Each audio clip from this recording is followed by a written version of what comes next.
y hoy centraremos nuestra atención en los versículos 12 y 13 para continuar nuestras exposiciones con la primera epístola del apóstol Pablo a la iglesia de Tesalónica. Primera a los Tesalonicenses, capítulo 5, versos 12 y 13. Mis amados hermanos, sé que este es un tema grandemente expuesto entre nosotros, que el conocimiento habitual de esto no impida, déjenme decirlo porque esto no está escrito aquí, les impida aprovecharse de este texto, porque van a decir, van a predicar de nuevo sobre la relación entre los miembros y los pastores. Sí, otra vez estamos predicando de manera expositiva y de verdad no tengo la menor intención de brincarle por encima al texto. Así que presta atención, aunque has oído mucho acerca de esto. Primero a los Tesalonicenses, capítulo 5, versículos 12 y 13. Os rogamos, hermanos, que reconozcáis a los que trabajan entre vosotros y os presiden en el Señor y os amonestan, y que los tengáis en mucha estima y amor por causa de su obra. Tened paz entre vosotros. Vamos a orar. Señor, como cantábamos hace un momento, tú eres nuestro todo, porque cuando andábamos nosotros en tinieblas, vagando por causa de nuestros pecados, en tu gracia, tú nos atrajiste a ti con cuerdas de amor y encontramos a Jesucristo, quien es nuestro todo. Te pedimos, oh Señor, que al analizar este pasaje, la palabra de tu Hijo, expresada por los apóstoles, nosotros no podamos tener solo un entendimiento de cuál debe ser la relación que existe entre los miembros de una iglesia con sus líderes, sino que podamos expresarlo en nuestra vida diaria eclesiástica. Señor, concédenos paz en nuestra iglesia hasta que tú vengas por nosotros. En el nombre de Cristo oramos. Amén. Amén. Leí una noticia hace unas pocas semanas de una iglesia en Pensilvania que cumplía 221 años de historia. No son poquitos días, ¿verdad? Sin embargo, esa iglesia en la Nochebuena de este año que pasó, celebró su último culto. Determinaron cerrar la iglesia. La primera iglesia presbiteriana de Belofonte era casi tan antigua como ese distrito. Llevaba más de 2 siglos fungiendo como iglesia en esta ciudad. Esta iglesia fue establecida en el 1800, 5 años después de que la ciudad de Belofonte fue inaugurada. Esta fue una iglesia tan visiblemente en la sociedad que 2 gobernadores de la historia de Pensilvania, 2 gobernadores del estado de Pensilvania fueron miembros de esa iglesia. Así de tan importante fue en algún momento esta iglesia. La iglesia en sus inicios se congregó en el tribunal de la ciudad, pero luego pudieron tener un edificio propio después de la guerra civil. Y cuando se dio la noticia en un periódico importante, se entrevistó a una señora que llevaba más de 30 años como miembro de esta iglesia. Y noten lo que esta señora dijo acerca de la iglesia. Hay un gran amor en esta congregación. Nos conocemos unos a otros desde hace mucho tiempo y conocemos las debilidades de cada uno. Extrañaré nuestra personalidad, nuestra risa, nuestra alegría de estar juntos. Y por supuesto el aspecto de fe, de compartir eso con otras personas que piensen igual. Se calcula que la iglesia antes del COVID tenía unos 40 miembros. Luego del COVID permanecieron solo 25 y esos 25 determinaron cerrar la iglesia. La anciana que fue entrevistada para dar la noticia contó que llevaba miembro de la iglesia 34 años Y cuando comenzó a asistir a esta iglesia tenía unas 200 personas en su membresía. La pregunta que nos hacemos, mis amados hermanos, es la siguiente.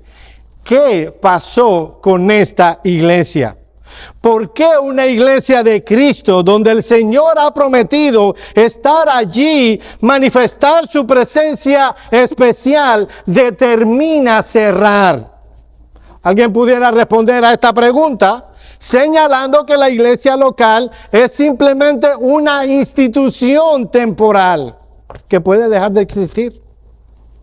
Mis hermanos, aunque la iglesia local es verdad que es una institución temporal, solo la iglesia universal o invisible va a permanecer por siempre. Muestra de ello es que las iglesias que aparecen en el Nuevo Testamento, ninguna están funcionando ahora. Aunque eso es una realidad, el Nuevo Testamento enseña que la iglesia local es una institución sumamente importante.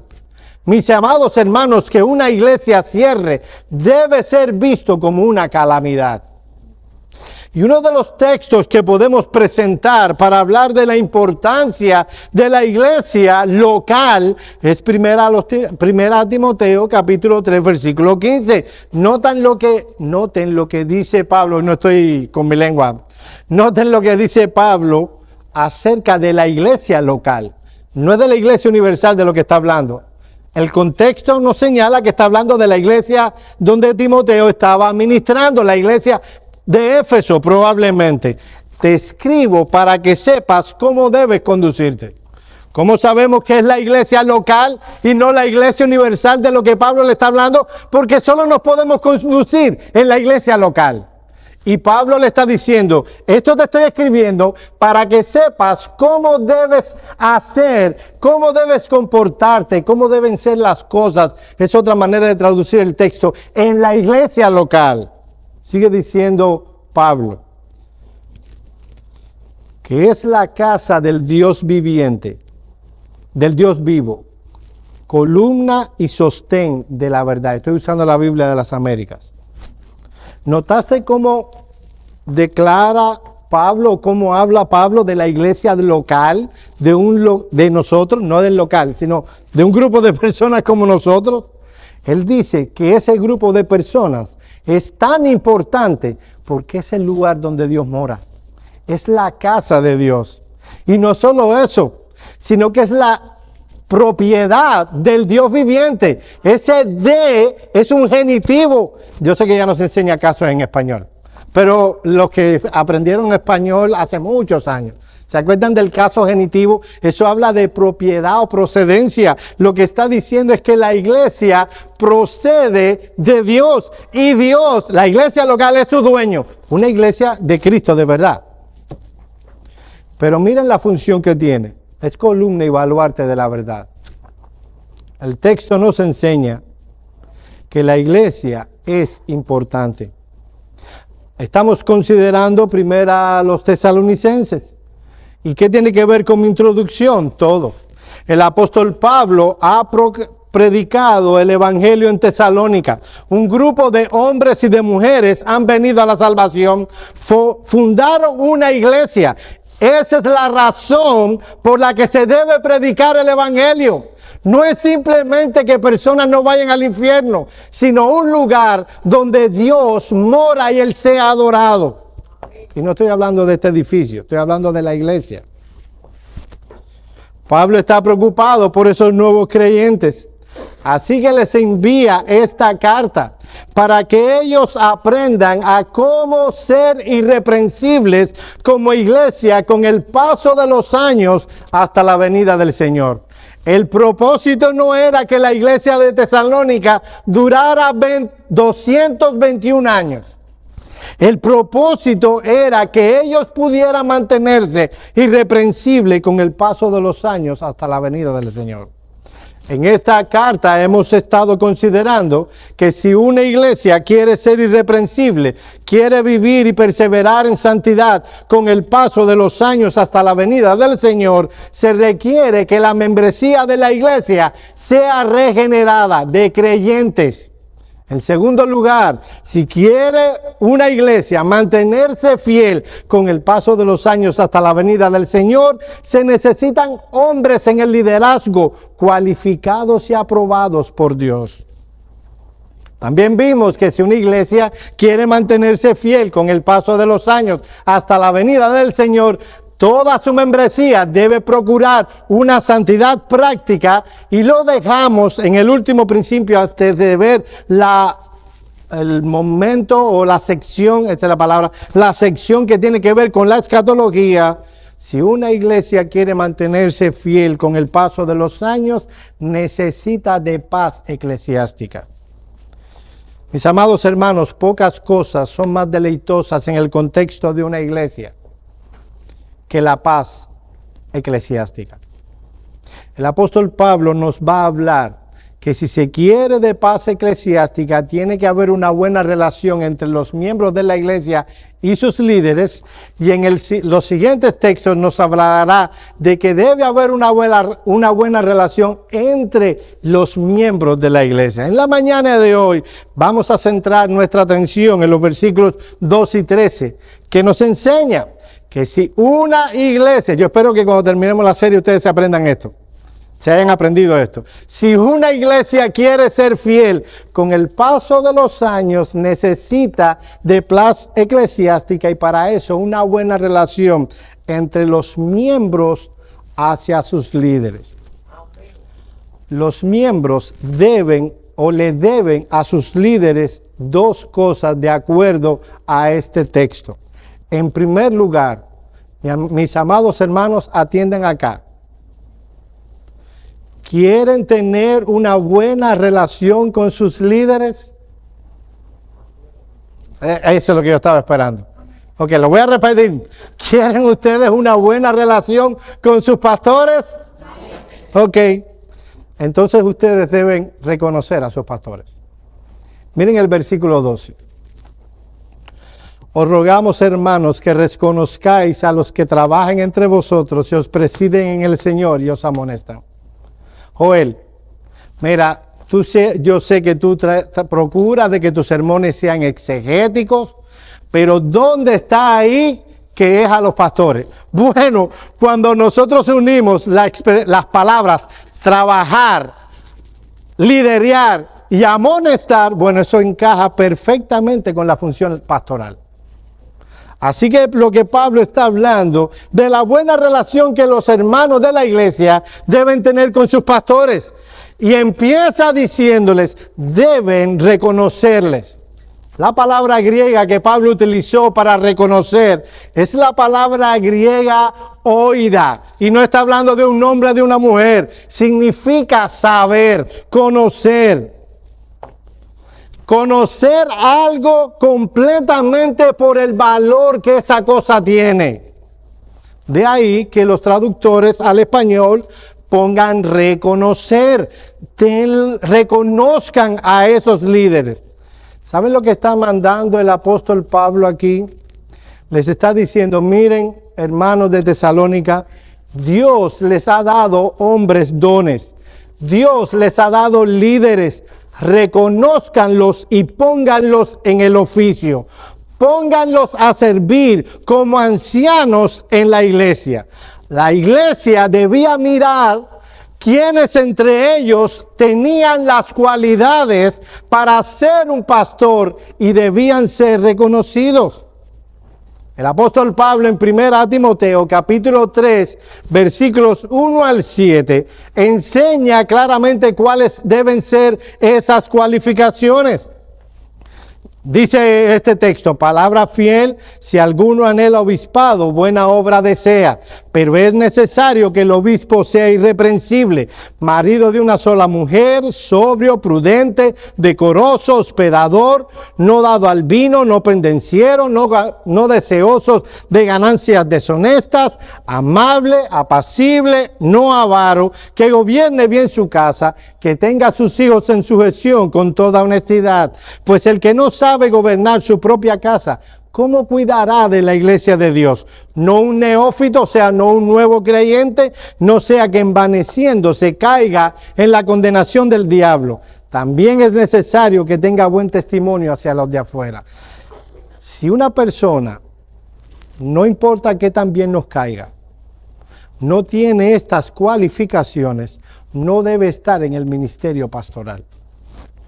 Y la iglesia debe conocer a los miembros de tal manera que puedan reconocer a aquellos que tienen estas cualificaciones. Ahora, hay 3 atributos que nos dice nuestro texto que deben notarse en primera instancia para que alguien pueda ser puesto en el oficio pastoral. Mis amados hermanos, esto es importante. ¿Alguien puede oírme hablar del ministerio pastoral y de subir al ministerio pastoral y de que los hermanos deben reconocerlo? Y alguien puede decirse, Joel, pero ven acá, ¿no es suficiente con 3 pastores? ¿No es suficiente para una iglesia del tamaño en que ustedes están ministrando? En primer lugar, mis amados hermanos, hay algo que el texto no dice. No sé si notaron esto. El texto no dice que una iglesia debe reconocer pastores a menos tenga pastores bastantes. La realidad es que en palabras del Señor Jesús, la mies siempre es mucha y los obreros son pocos siempre. Así que una iglesia nunca debe cesar de que reconocer y de mirar, porque Dios puede seguir dando hombres dones. La iglesia no debe ser como la viuda de Sarepta, que cuando tenía al profeta y le dijo, tráeme tinajas que te voy a dar aceite, estuvo produciéndose aceite hasta que la viuda dijo, no hay más tinajas. Entonces nosotros no podemos hacer así. No, ya es suficiente, Señor. No nos mande hombres dones. Y déjenme decirle, aquí hay entre ustedes hombres que pueden ministrar. Observen, sean objetivos y sean bíblicos en la manera en que ven el ministerio en una iglesia. ¿Cómo habla de ellos el apóstol Pablo? Les dice que son aquellos que trabajan. Y mis amados hermanos, la palabra griega que utilizó el apóstol Pablo en 1 Tesalonicenses capítulo 5 versículo 12 es una de las palabras más fuertes que hay en el griego para hablar de trabajo. Habla de alguien que está trabajando hasta el agotamiento. Ahora déjenme aclararle una cosa. El apóstol Pablo no está diciendo que si tú ves a alguien que trabaja fuerte en su trabajo, puede ser cualificado para el ministerio. No, lo que está hablando es de que el ministerio en sí es un trabajo agotador. Mis amados hermanos, aquellos que cuestionan el sostener a un hombre para el ministerio pastoral, no solo lo hacen por tacañería y egoísmo, lo hacen porque no saben lo que es el ministerio. No lo saben, porque el que está en el ministerio sabe qué tan arduo y qué tan trabajo es el ministerio pastoral. A veces vemos hermanos que dicen, la arquitectura, eso es trabajo. La medicina, eso es trabajo. Las leyes, o sea, los abogados, eso es trabajo. El ministerio pastoral, no, eso es un llamado. Hermanos amados, ¿llamado a qué? A trabajar en la obra del Señor. a trabajar en la obra del Señor. Pablo usó una palabra fuerte, una palabra que se usaba para hablar de los que picaban piedra, de los constructores que se morían de trabajo. Esa es la expresión que utiliza el apóstol Pablo para hablar del ministerio pastoral. Esos hombres estaban trabajando hasta el agotamiento. Eso es lo que dice el apóstol Pablo de sí mismo. En 1 Corintios capítulo 4, versículo 12, dice, nos agotamos trabajando con nuestras propias manos. Y no es que simplemente hacía carpas, tiendas de campaña, esa es la palabra que está buscando. Tiendas, es que ser un hombre que no solo trabajaba arduamente en ese negocio que él tenía, él trabajaba arduamente en el ministerio pastoral. Esta es la palabra que utiliza Juan para hablar de que Jesús se sentó en el pozo de Jacob agotado. Y es la palabra que utiliza Jesús cuando está predicando en Mateo 11, 28 y que dice, venid a mí todos los que estáis trabajados y cargados, que yo os haré descansar. Así que el ministerio pastoral es un trabajo agotador. Son horas quienes tenemos que invertir, porque lo vemos como una inversión en la obra del Señor, para ver la obra del Señor avanzando. En segundo lugar, Pablo dice que ellos no solo trabajan, ellos presiden en el Señor. Literalmente, ellos están delante de vosotros en el Señor. Esta frase, mis amados hermanos, oye esto, nos habla de la solicitud con la que los líderes deben atender a la congregación. Ellos gobiernan y liderean. Ellos no son simplemente hombres que se paran una vez a la semana en el púlpito a hablar. Ellos gobiernan en nombre del Señor Jesucristo. Esa es la palabra, la misma que usó Pablo en 1 Tesalonicenses y se tradujo os lideran, es la que utiliza Pablo en 1 Timoteo capítulo 4 para hablar del gobierno de la casa. En el 12 dice, los diáconos sean maridos de una sola mujer que gobiernen bien a sus hijos. Y en el 5:17 de 1 Timoteo dice, los ancianos que gobiernan bien. Esta palabra indica el ejercicio de la autoridad delante de la congregación. El auténtico liderazgo cristiano combina tanto el trabajo como el gobierno y dirección de la iglesia. El liderazgo legítimo debe ser en el Señor, y esa es una expresión para hablar que debe estar de acuerdo a lo que Dios ha revelado en su palabra. Pero al fin y al cabo es liderazgo y tiene autoridad. Yo tengo la autoridad, mis amados hermanos, para decirles a ustedes lo que Dios ha dicho. Y yo creo que debe ser obvio que cuando hablo, porque ahora se usa mucho en muchas iglesias, que el que se para a predicar, no predica, dialoga. Es como un tipo de negociador de la policía. ¿Han visto esa película de que hay alguien que tiene raptado a alguien y mandan a un policía para negociar? Mira, ¿qué tú quieres? Y no un helicóptero o lo que sea que pidan. Mis amados hermanos, nosotros no somos negociadores. Nosotros venimos delante de parte de Dios a su pueblo a predicarle la palabra de Dios. Por eso hay una palabra que a mí no me da miedo decir cuando predico. Y es la palabra tú. Hay una conferencia muy buena de Juan Carlos Ryle, un predicador del siglo XIX, que dice que cuando un predicador dice nosotros, no solo está demostrando que no tiene valor de pararse en el púlpito, porque yo no me estoy predicando a mí, ya yo me prediqué en mi casa, con el texto, cuando le estudiaba. Yo vengo ahora de parte de Dios a predicárselo a ustedes. Así que yo no debo de temer decir tú, porque es a ti a quien vengo a decirlo. Ahora, cuando dicen el Señor, es que yo no puedo esa autoridad convertirla en autoritarismo. ¿Cuándo es autoritarismo? Cuando yo no lo estoy haciendo en el Señor. Y yo me enseñoreo entonces de la conciencia de los hermanos. Eso es autoritarismo, eso no es hacerlo con autoridad. Yo debo hacerlo en el Señor. En último lugar, no solo ellos deben trabajar, liderar, ellos amonestan. Y la palabra griega que Pablo utilizó es noutesteo. Significa o dice literalmente esta palabra poner en la mente.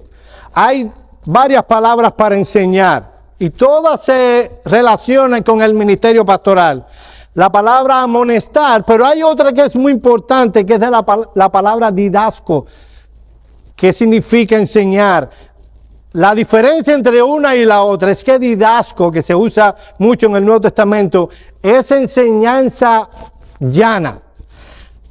Neutesteo es cuando yo utilizo algunos asuntos negativos. Por ejemplo, es una palabra que muy bien se pudiera traducir como regañar. Amonestar, obviamente tiene esa connotación negativa.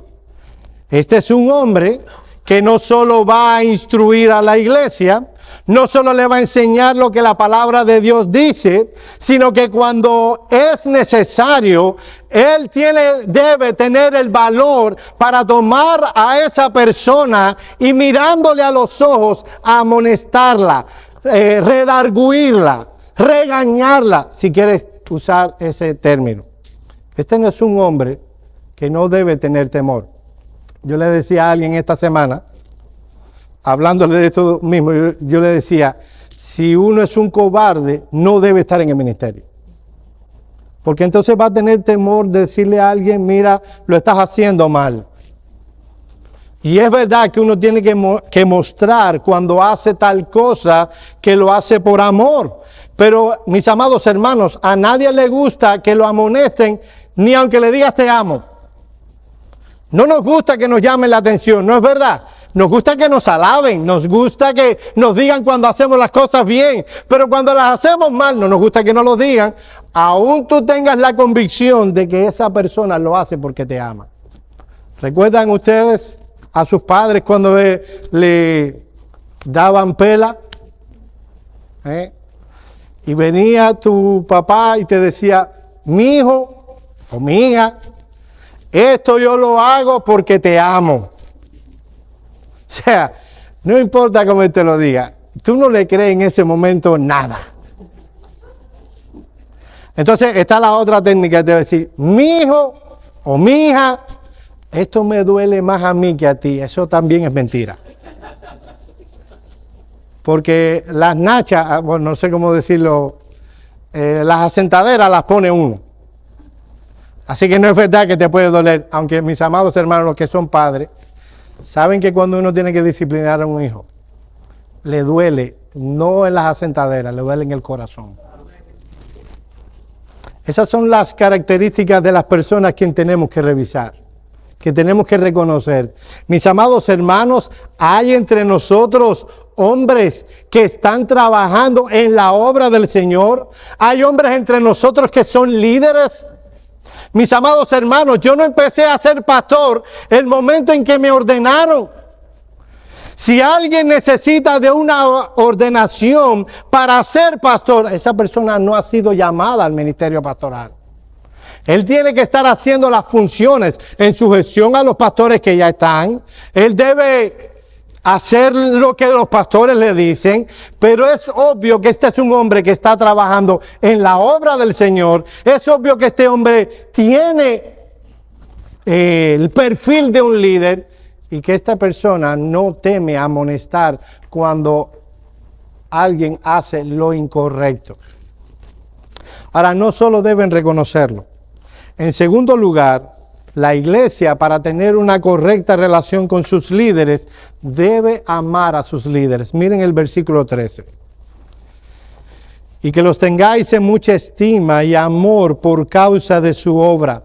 Tened paz entre vosotros. Yo no sé si viste la relación que hay entre la iglesia reconociendo y amando a sus líderes y teniendo paz eclesiástica. Mira el texto una vez más y únalo con el 12. Y que los tengáis en mucha estima y amor por causa de su obra. Tened paz entre vosotros. Algo que va a tratar de lograr el enemigo de nuestras almas es que haya una división entre la iglesia y sus líderes. Mi amado hermano, oye esto. Si viene una persona, no importa que tenga mucha confianza contigo, no importa cuán confianza, que tú lo conozcas hace muchos años y que sea un buen creyente. Si él viene a hablarte mal de tus pastores, esa persona está haciendo la obra de Satanás. ¿Y cómo tú puedes decir eso? Mira el texto. Y que los tengáis en mucha estima y amor por causa de su obra. Tened paz entre vosotros. Vamos a hacer un equilibrio aquí.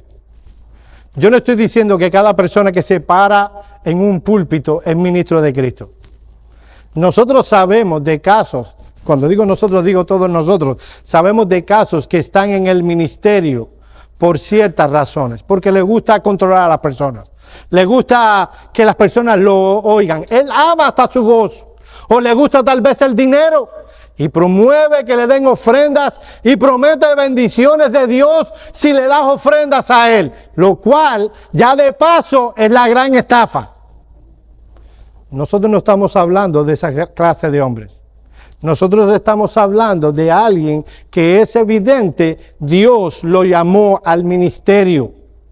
Ese hombre no va a ser perfecto, ese hombre no es perfecto, pero es evidente que Dios lo ha llamado al ministerio. A ese tipo de hombres, mi amado hermano, no debes permitir que te hablen mal de tus pastores. ¿Sabes lo que debes hacer? Puedes hacer dos cosas, o debes hacer dos cosas. En primer lugar, debes decirle a ese hermano, ¿ya tú se lo dijiste a él? No, mira, le estoy diciendo esto porque es así como se manifiesta el enemigo. No, mira, yo te lo digo para que oremos por él. Es una información que a mí no me tocaba. ¿Tú se lo dijiste a él? Ve y díselo, y yo no hice que oí nada. Lo segundo que debes hacer es, ¿tú estás dispuesto a decírmelo delante de él? Eso que tú estás diciendo, ¿tú estás dispuesto a decírmelo delante de él? A ver qué te dice. Porque el enemigo hace las cosas por detrás. Mis amados hermanos, los pastores de esta iglesia no somos perfectos. Hubiera sido ideal que Dios mandara ángeles encarnados a ministrar en el contexto de la iglesia. No quiso hacerlo.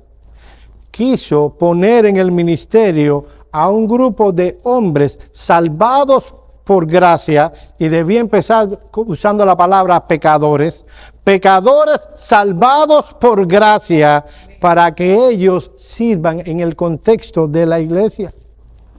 Así que no debemos esperar a alguien perfecto.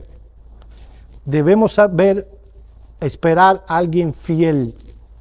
Eso es lo que dice Pablo cuando dice que en primera a los Corintios, que los hombres deben considerarlos a ellos como siervos de Cristo, y que los siervos de Cristo deben caracterizarse por fidelidad al Señor. Ahora, miren lo que dice el texto. Literalmente en griego dice que consideres a esos hombres sobreabundantemente en amor. No dice simplemente que los ames, sino que los ames sobreabundantemente. La palabra sobreabundante es un triple intensivo paulino y equivale a algo desmesurado, de gran tamaño. Pablo pide que la actitud de los creyentes hacia sus ancianos sea una alta consideración y un gran afecto. Mis amados hermanos, muchos de aquí me conocen de hace muchos años. Yo no quiero sonar a una señora mayor de 80 años pidiendo que le amen. Con perdón de las edades, se me ocurrió decirlo así. Yo no estoy pidiendo eso. Yo lo estoy diciendo a ustedes porque el texto lo dice. Si no, no se los dijera. El texto enseña que debemos amar a nuestros ancianos. Mis amados hermanos, oídme esto. Llevo muchos años en el ministerio, llevo muchos años en una iglesia reformada. Todo el mundo, todo verdadero creyente quiere un pastor reformado hasta que lo tiene. Todo el mundo dice que su pastor es el hombre más sabio del mundo hasta que su pastor lo amonesta. Cuando hacen eso por amor de su alma, entonces no es sabio y no es piadoso. Y mis amados hermanos, cuando eso venga a tu corazón, es tu pecado. Él sigue siendo el mismo hombre sabio cuando antes ponía, yo tengo el pastor más sabio del mundo. Y él sigue siendo el mismo hombre piadoso antes de que te amonestara. Esa es la razón por la que Pablo demanda como apóstol que los miembros de una iglesia amen a sus ancianos. Mis amados hermanos, la autoridad resiente el corazón. Vivimos en un mundo donde no nos gusta que nos llamen la atención, que nos digan que lo hicimos mal, porque vivimos en una generación sumamente independiente.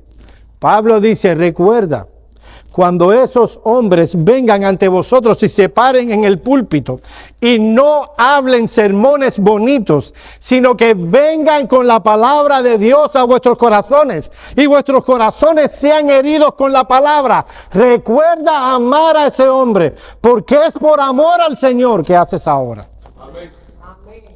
Será difícil, será duro, pero mis amados hermanos, es lo que la palabra de Dios nos manda. El auténtico aprecio y el verdadero amor deben ser las notas dominantes en la relación que debe existir entre los miembros de una iglesia y sus pastores. Tales actitudes no son fáciles de sostener a la luz de las múltiples facetas del ministerio pastoral que Pablo acaba de mencionar. El ejercicio de la autoridad provoca resistencia o envidia en algunos miembros de la congregación que no han aprendido la mansedumbre de Cristo. Y mientras la amonestación despierta en ellos resentimiento y rebeldía, deben recordarse de que deben, a la luz de ese texto, amar a sus pastores. Esto puede deberse a que los líderes pueden en algún momento írsele de las manos, ser más duros de lo que deberían ser. Eso es una posibilidad. Pero a veces es simplemente porque no quieren sujetarse a la palabra de Cristo. Miren lo que dice un hombre. Generalmente destacamos la importancia de que los pastores de la iglesia amen a la gente. Y eso es necesario. Pero aquí Pablo da la vuelta a los tantos y encarga a la gente a que amen a sus pastores. Para Pablo el amor es el adhesivo divino que mantiene unidos a los líderes y a la congregación a través de los desacuerdos y las heridas de la vida congregacional. Mi amado hermano, se lo he dicho a muchos de ustedes, cuando llegan, si todos los que llegan no estuvieran, los que han llegado a lo largo de estos casi 9 años que cumpliremos en abril, y si hubieran quedado, esta iglesia ya tendría 1000 cerca. Y siempre le digo a alguien cuando llega y me dicen, wow, qué clase de iglesia. De verdad, le he dicho a muchos cuando me empiezan a elogiarlos a ustedes, les digo, deja que pequemos contra ti. Y hablamos. Mis amados hermanos, este hombre que están aquí es un pecador. Ustedes lo sabían, ¿no? Y gracias por no decir amén. Es un pecador. Y yo también me equivoco. De ahí que Pablo diga en imperativo. ¿Entienden lo que es imperativo? Es una orden. tened paz entre vosotros. Pablo sabía por experiencia propia que la posición de liderazgo es muy susceptible a levantar animadversión. En ocasiones veremos sus debilidades y obviamente no me estoy refiriendo a pecados que descalificarían a este hombre, sino más bien debilidades propias de la naturaleza humana no glorificada. Pero otras veces vamos a juzgarlos erróneamente sus decisiones y actuaciones. Miren lo que dice Alexander Strauss en un excelente libro llamado El Gobierno Bíblico de Ancianos.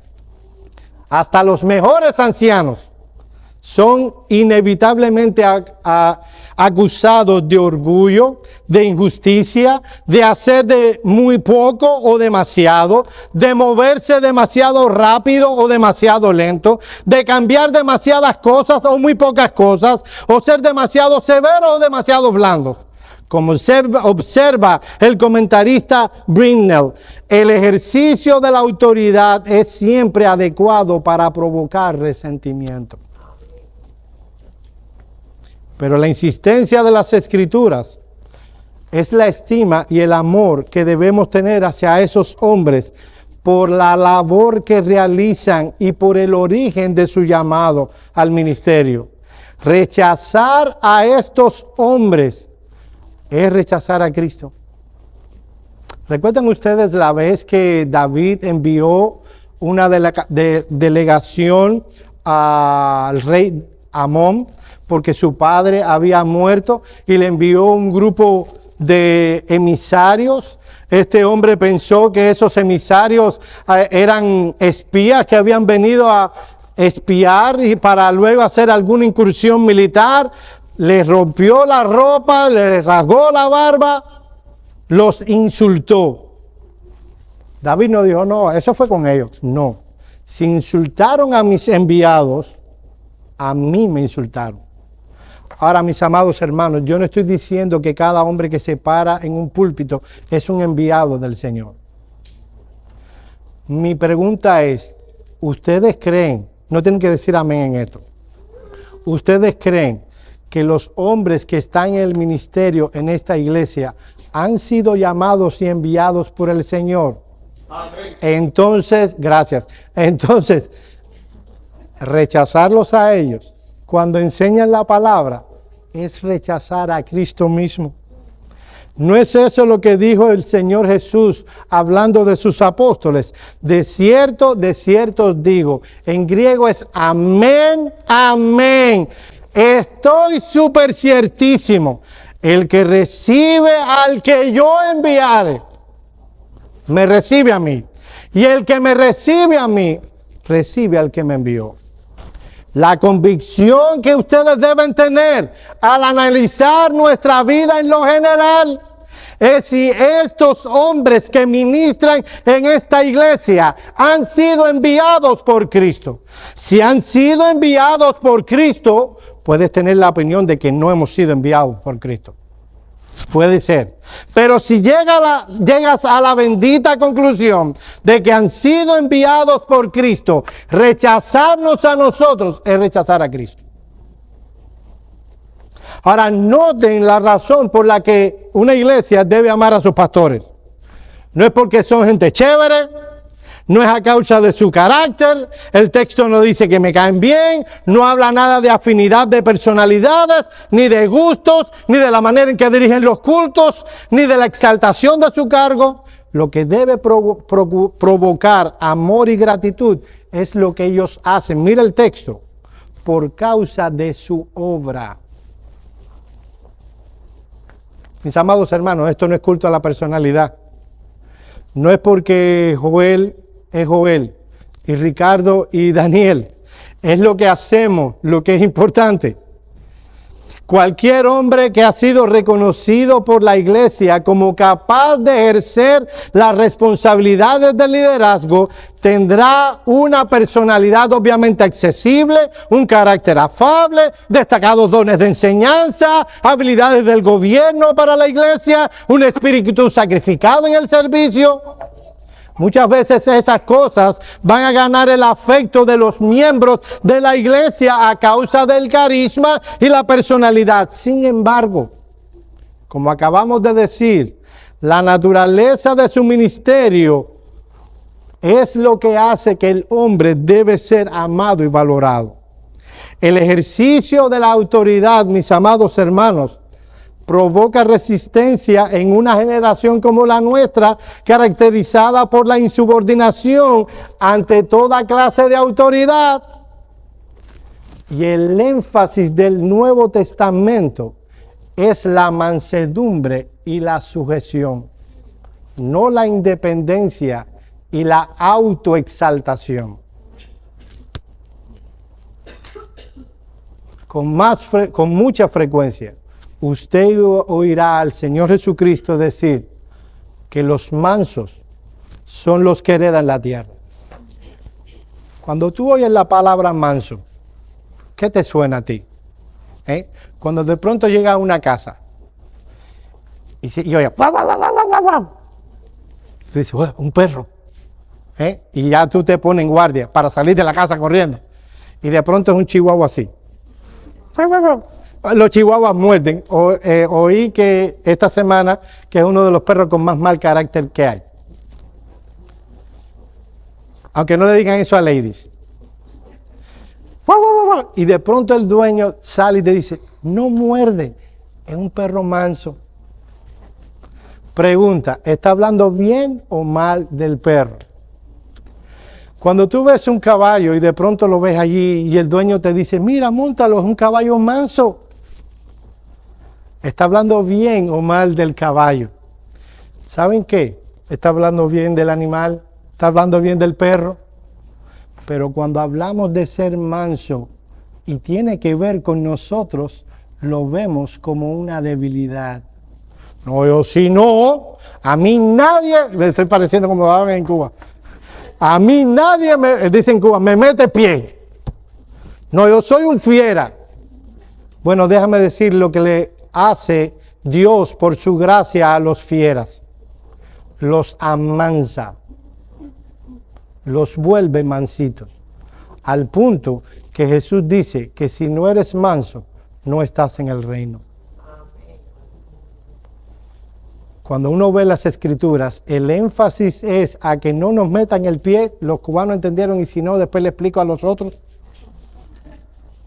O a que seamos sujetos. ¿Cuál es el énfasis del Nuevo Testamento? Miren cómo Pablo habla de la estima que debemos tener hacia personas que hacen la obra. Primera a los Corintios 16, 10 al 11. Si llega a Timoteo, está hablándole a la iglesia de Corinto. Si Timoteo llega, ved, y eso es un imperativo, es una orden, que esté con vosotros sin temor, pues él hace la obra del Señor como también yo. Por tanto, nadie lo desprecie. En otras palabras, nadie lo tenga en poco. Mis amados hermanos, muchos de ustedes pasan, no estoy jugando a nadie, muchos de ustedes pasan de los 40. Es más, muchos de nosotros, muchos de ustedes pasan de los 50.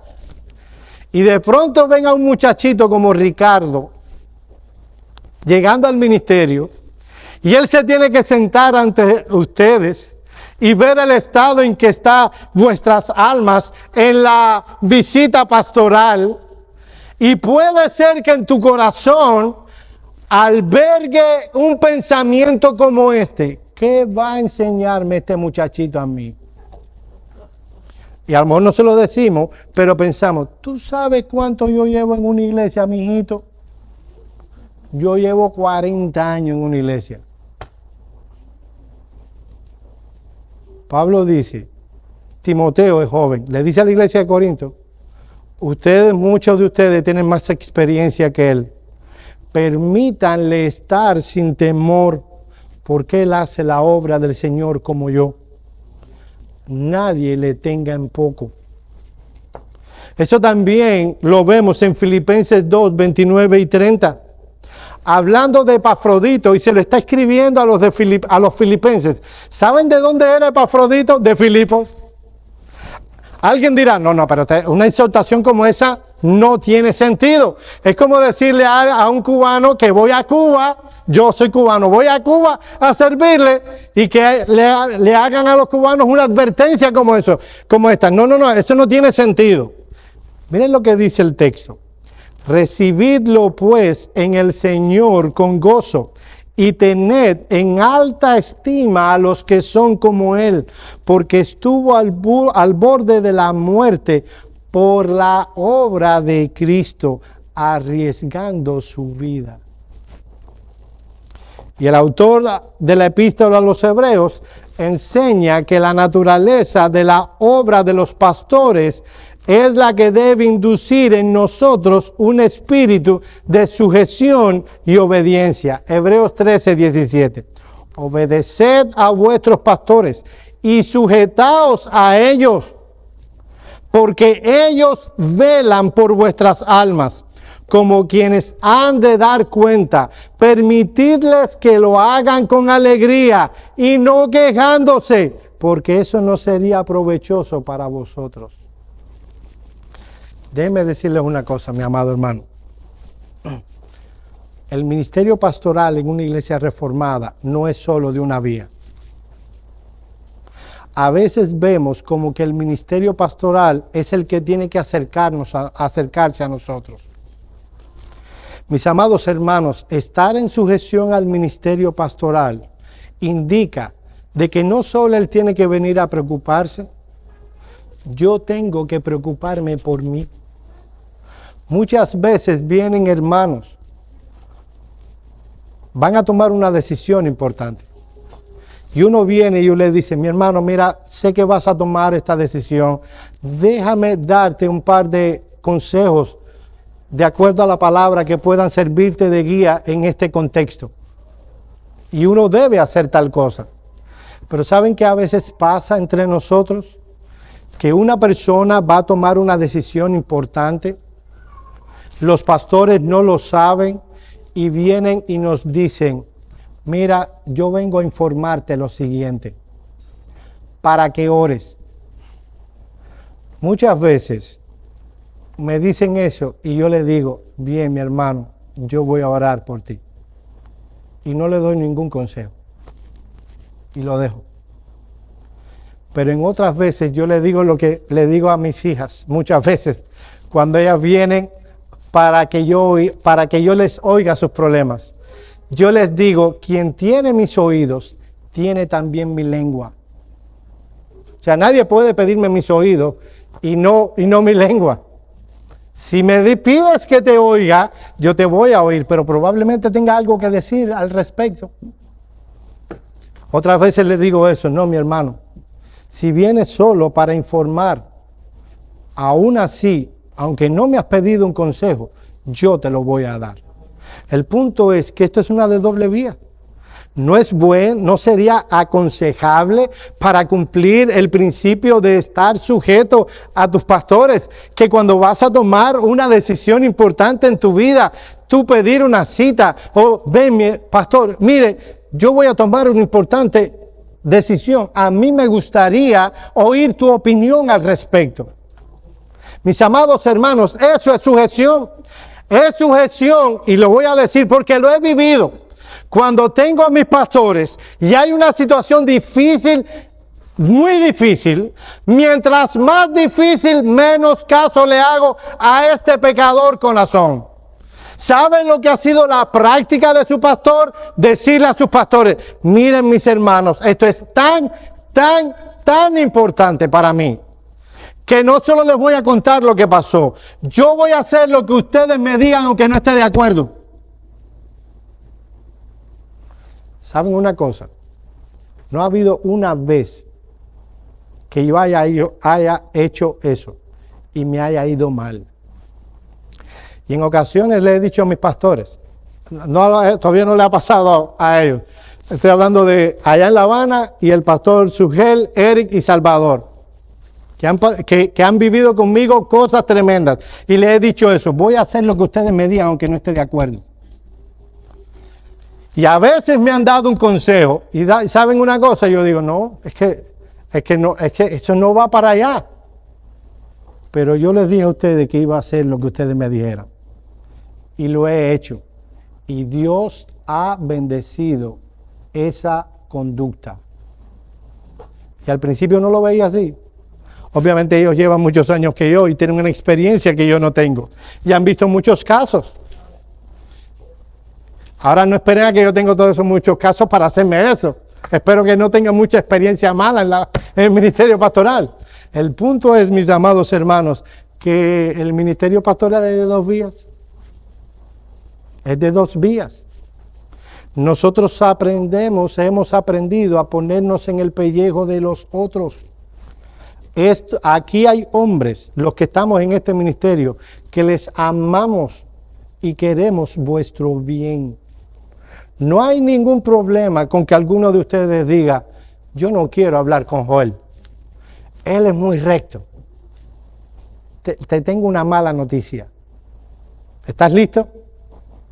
Los 3. En un 90 y tanto, bien alto, para no decir 100%, estamos de acuerdo en todo. Así que si soy muy recto, deja que te toque Daniel Álvarez.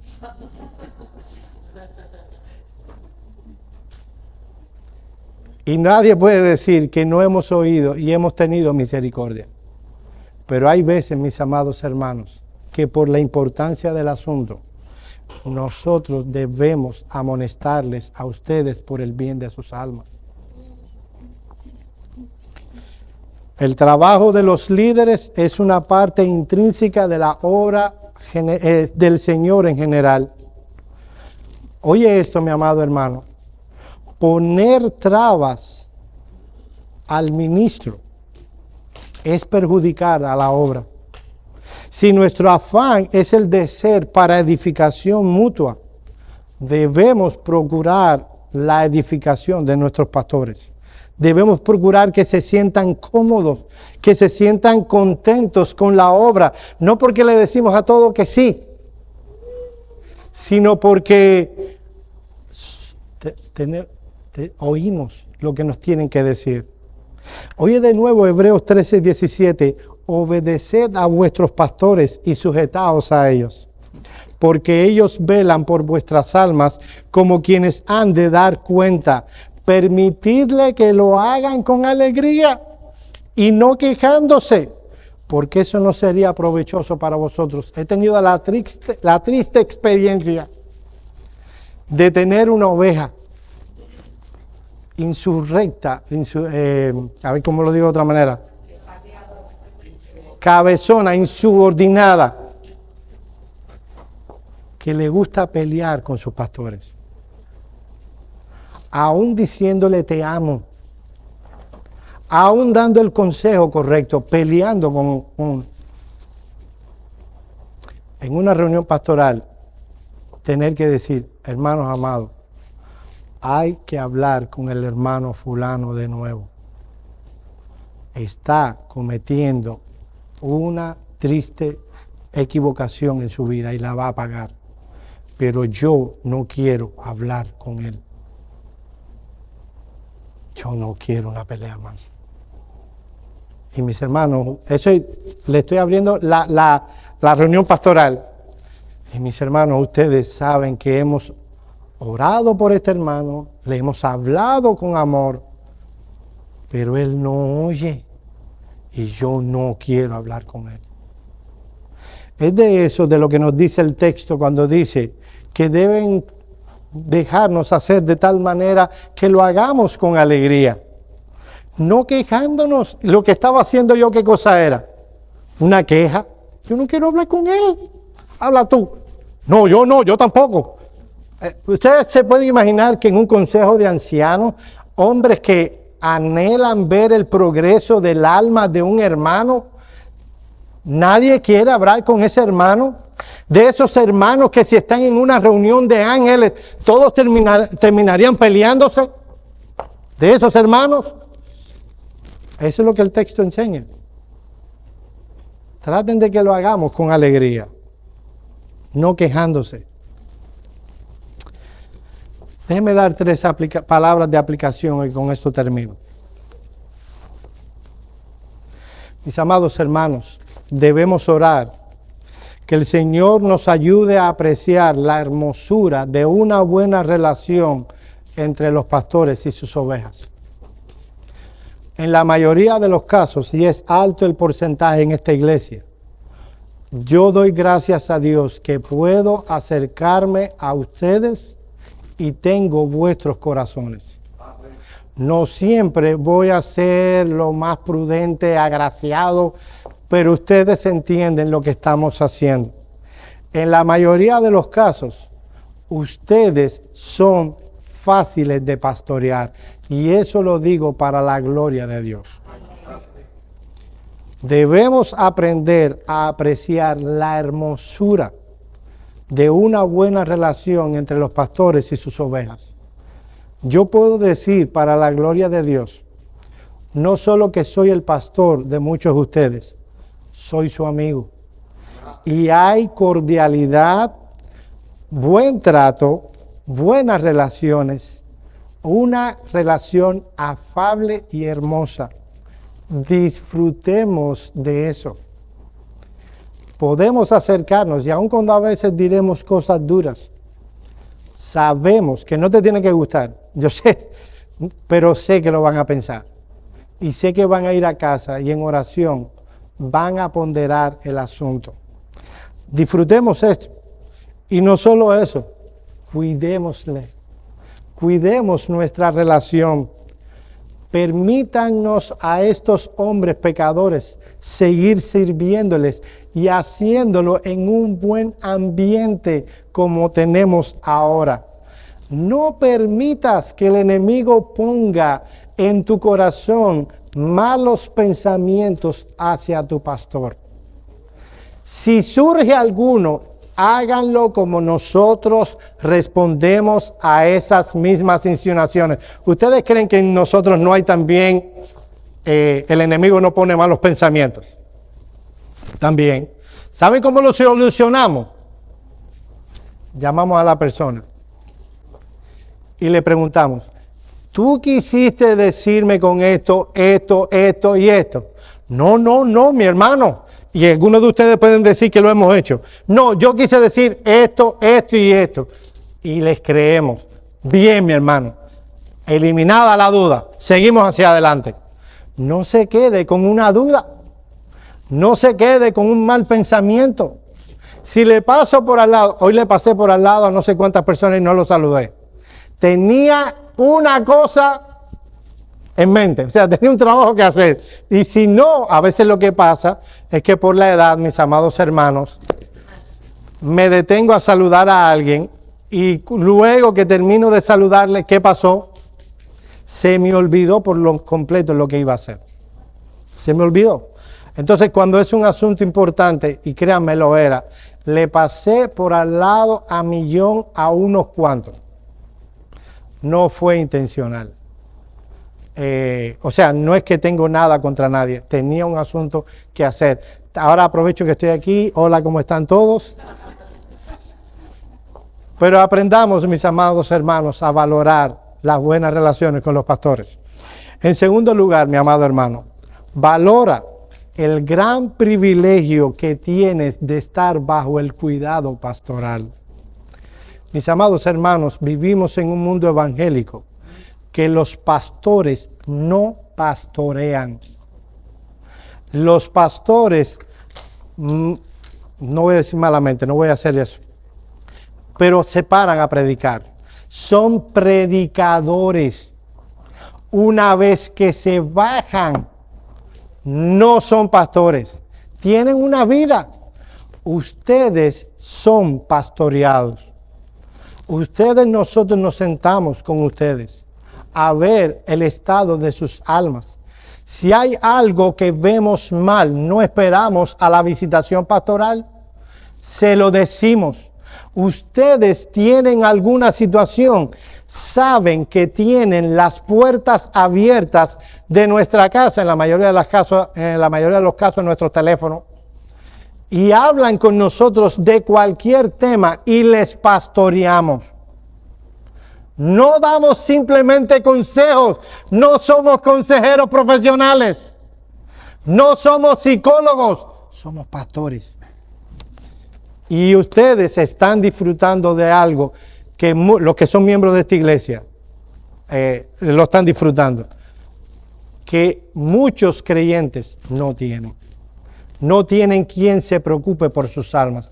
Para algunos es muy conveniente, porque pueden seguir viviendo sus vidas desordenadas sin nadie que les diga: lo estás haciendo mal. Lo estás haciendo mal. Pero en un creyente verdadero, en un creyente piadoso, quieren andar bien. En último lugar,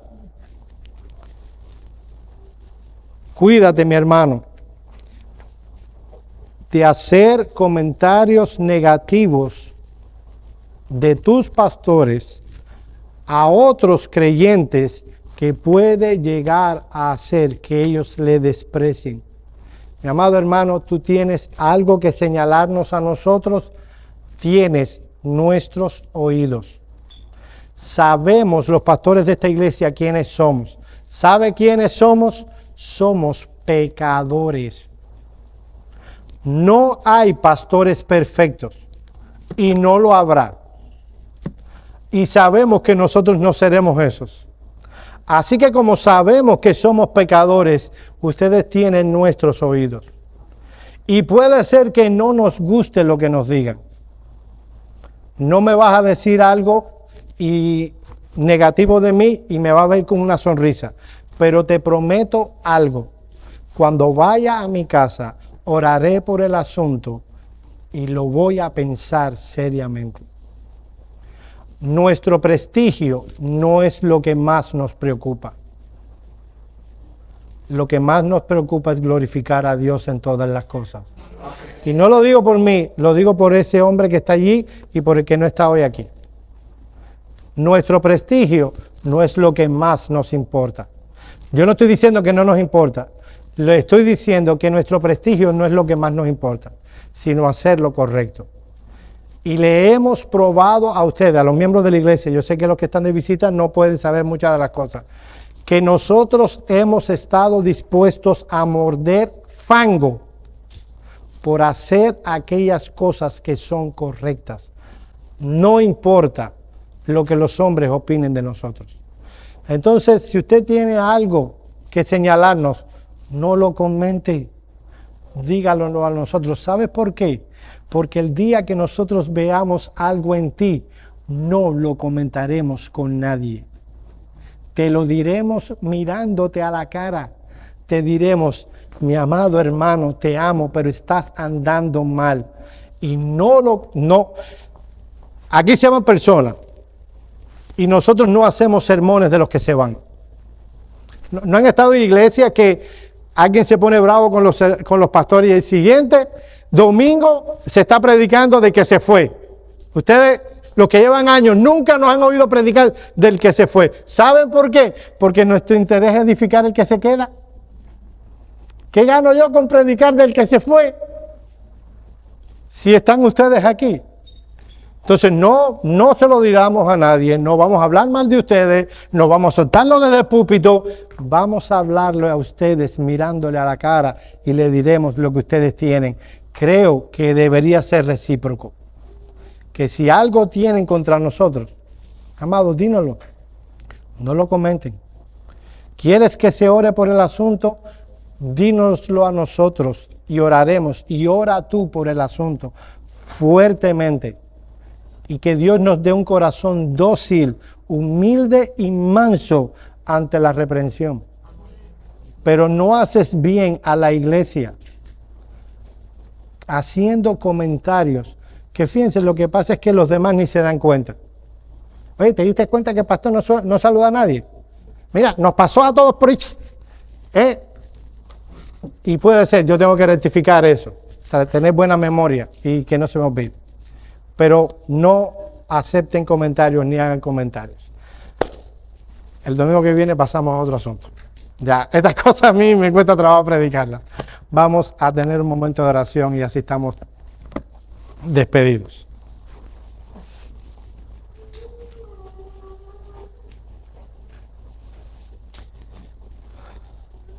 Señor, te damos gracias una vez más por tu palabra, porque ella sigue siendo lámpara a nuestros pies, lumbrera a nuestro camino. Te damos gracias, oh Señor, no solo porque nos has puesto en una iglesia, sino que también nos has dado pastores para que puedan guiar el rebaño. Te pedimos, oh Señor, que tú seas con los pastores de esta iglesia, que tú les des sabiduría, que tú les des entendimiento, porque necesitan mucho de tal sabiduría, de la sabiduría que viene de lo alto. Permítenos, oh Señor, que como iglesia podamos seguir disfrutando de la buena relación que hay entre las ovejas y los pastores de esta iglesia. Mira que te lo rogamos en el nombre de Cristo. Amén. Amén.